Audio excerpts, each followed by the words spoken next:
We are going to talk about YouTube comments.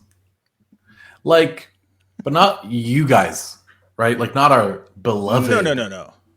loved, adored subscribers. I mean, maybe one of you, but like the strange, wow, that's crazy. The like strange fringe comments that we get when we talk about a certain someone. Although we can't overlook the hate watchers who right now are leaving comments saying, this is such a stupid episode. What are you guys talking about comments for? We're not talking about anything. So tell us that. Let me know. Specifically me. Do you like Elon Musk? Tune in. Keep watching. Sorry, man. No, it's good.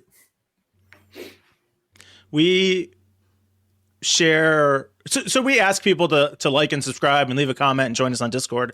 We have some really interesting conversations in Discord. And we do get some people just... Did you catch any more? I got John? another one. I see another one. You put pi as the fucking number of views. That's so good. So for our audio listeners, I don't know why I'm wasting my time with this. I have a new like and subscribe animation, and it's filled with Easter eggs. So let me know what your favorite is. Obviously, I'm not speaking to the audio listeners in that case, to the people who are watching in the comments. But we've been chatting, John, Peter, and I, in our producer's channel about like why do some people leave some of these comments? Yeah. Why? Yeah. Why, John? It's such a weird phenomenon. Like it's something that we as soon as you hit the internet, you know that this kind of stuff happens and it exists. Like back in 1995, when I started using the internet, there were people like this on like there. They were basically and they're not trolls. They're not like deliberately trying to provoke a reaction from someone. They're people who just genuinely, fundamentally care about something which is so dumb and just so wrong that they feel the need to argue with other people and insist upon their point of view. And then like it's so bizarre and weird and odd. So on but that, it's not even just Peter, that. It's like because we did the video not too long ago about the what if I don't like beans in the bean soup recipe. It's like it's that self-centeredness. Yeah. Peter and Mike, let me ask you guys this. How many times have you guys written out a really intricate comment, hit that punctuation mark, looked at it, realized what you just spent 5 to 10 minutes on, and then just Control-A deleted, moved on? Yeah. Right? I literally left Facebook because of that. All the time. Yeah, it's true. All the time. Okay. Because it's like I can't stoop down to your level, right? Yeah. But even though I more want than to, that, it's like you realize how much you're just wasting your time. Yeah. But by the way, just to explain what Mike was talking about with the I don't like beans thing, he was referring to a video someone did recently or an article someone wrote recently. I think it was a TikTok about bean soup. Oh, TikTok. Started with TikTok about bean soup. Yeah, so somebody was talking about how there's a recipe for bean soup and someone's like, oh, but I don't like beans. And that's their comment on the video, which is about making bean soup. Right. And how why are you there? It's such a bizarre thing to write on. Like, why would you watch I watched this whole thing, and I have to say I'm not a fan of bean soup. So, yeah, that's what you're talking about. It's like main character syndrome, I suppose. Another a little bit of a narcissism for sure. Yeah. Like I have to let them know what I think. Yeah. So when we did our, go ahead, Peter. I was going to refer to an XKCD thing, but go on. Yeah. When we did this, every time we do a Musk video, first of all, it will get more dislikes than any other video we could do. Yes. And it will get more comments, most of which will be people either just posting Musk propaganda, attacking us for stuff we didn't even say, sometimes vaping, sometimes who knows what. Yeah. Or comments like this: 5 minutes, I'll never get back. Horrible take. Had to turn this off after 5 minutes of listening. Why did you spend 5 minutes on it? Like, you spent 5 whole minutes listening to us? Like, and you don't like us? Like, bro, you had to I watch would half go the video to figure crazy. that out. It's such a weird phenomenon. Like they come out of the woodwork, honestly. Like it's, I say they, like might be. I'm going to title this something rage baity, like Cult of Elon. that might get people to watch it. So if you're one of the people who just really supports Elon Musk and you've watched this far, comment below. Let us know. Yeah, I'm sure you already have commented by now. So I mean, but you can just double down, add another, add a triple. Yeah, it's not like, I don't know.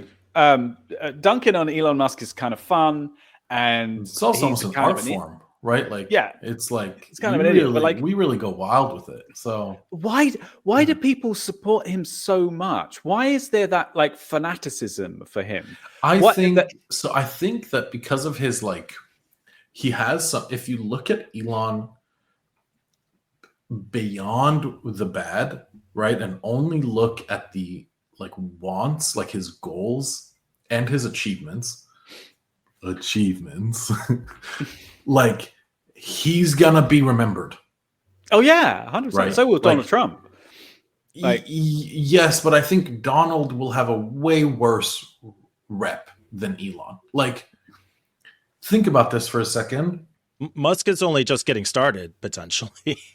The first person to privatize spacefair, right? The first electric car. Okay, the first global internet, internet service provider through satellites, not like the shitty old satellites, like a really good system. All of these accomplishments, and then potentially the Mars project, which I don't know where that is, but I know that's still a goal of his. So my point is that when you look at Elon through rose-colored glasses, I mean, he's fucking Messiah, right? Plus, he's a billionaire and a startup CEO, and kind of tapped into that almost Gary Vee type culture. Yeah. So I don't know if you guys saw the recent John Oliver episode, which is about Elon Musk. It was quite interesting. He did his monologue about it. They interviewed a bunch of the people who were like biographers and worked with him and things like this. And there was a couple of quotes. I always come up with my two things, which is why I keep getting the balloons on my Mac, because I keep on saying, there's two things I want to point out. One of them is a quote from, I think it was his biographer, and he said, Elon Musk desperately wants to save the world as long as he's the guy to save it. Yes. Otherwise, he doesn't care. And the other quote that was kind of really stuck out for me was, on balance, Elon Musk is a net benefit for the world. The problem is that when you use that word net benefit, then you start ignoring all of the terrible things, which are also happening. Yeah, exactly. Yeah. That's so well said. I really like the first one because it is a contender of legacy, right? Like you are so important to yourself. And the worst part is that you have millions of people telling you how important you are. Yeah, and the money to do it. You now have the means to do it, and all you can think about probably is your fucking legacy, right? I don't think Donald has the foresight. Well, is the truth. So to the Trump analogy, but Elon does. Trump's approval, going back to when he was president and as a candidate, Trump's approval is higher when he's on TV less. Really? And because people forget how much they hate him. He sounds like he's incoherent. He speaks like a child. You can't hear that and think like, oh man, I'm glad this guy's president. Like you wouldn't hire a guy like that to be a manager in your business. No. And I suspect Musk could do that to himself, like with this Twitter thing. If he like you listed that thing, the list of Tesla, PayPal, Starlink, all that's true. But people didn't see him all the time when he was doing that. So there's some risk to him that his behavior on Twitter is going to maybe attract more attention than he wants. In a way. Yeah. Right. It was almost mythical because you wouldn't hear him and you wouldn't see him speak. Yeah. And you just heard about all of these amazing accomplishments that he actually didn't even fucking do. He just took the idea over and drove it further. marketing. So marketing. So now, right now, because of this Twitter thing, like he's really being looked at. He loves going on Joe Rogan and fucking talking about his Tesla stock going to 420 and being investigated by the SEC or fined by the SEC, like warned by the SEC. So the more, it's so true, Mike. The more you see of someone like that, the less you are to like him. I just realized this is actually true for all the people that I genuinely do idolize. Like that's where the "don't meet your heroes" phrase comes from. It's all marketing. The more that you find out about how fallible and human people are, the less like hero worship you can do. Maybe that's it. Or they say familiarity breeds contempt. Yes, same idea. That's why I don't like you guys so much. It's just because we know each other too well. Week. Well, because we're not familiar at all. I love you guys. Because John doesn't even know if we have a Discord server. He meets us for the first time every week. Like, hey, what are we doing, guys? So I thought you guys were saying like us on the show that we have some Discord, like discourse. No, but yeah, there is something to that whole like this is a fucking above like beyond reality, better than life, like mythical person that you have idolized, and then you learn all the shit about them because they open the book, right? Like look at Mark, another great example of someone who was like the next guy, like the prodigy. And the more you learned about him, the more you heard about him, the more you saw what he did, the less you liked him. And now every time Mark does a fucking demo, right? Like him in VR, like, bro, just gets you are the worst person alive. And he's only doing it. He's only doing it because he has a controlling interest in Facebook or in Meta, so he can do it. He's doing it for his own ego, pretty much. Yeah. So I just want to point out, it occurred to me that this does work both ways as well, actually. So for people that you really dislike, sometimes when you find out more about them, you can actually you can find out that, oh shit, they do some good things as well. Oh my God, that just happened to me with Biden. Literally, that just happened with me. Oh, really? Because like I honestly can't stand him. Okay. To the level of Trump, I can't stand listening to him. Well, who are you going to vote for? Well, now probably Biden, to be honest. Like, not that I don't know that for sure. Who were you saying you can't stand? I wasn't going to. Who were you saying you can't stand? Both Donald Trump and Joe Biden. Oh, okay. I thought you were using that as an analogy to say somebody else you can't stand. No. I'm just saying, like, but recently I've come to start liking Biden more.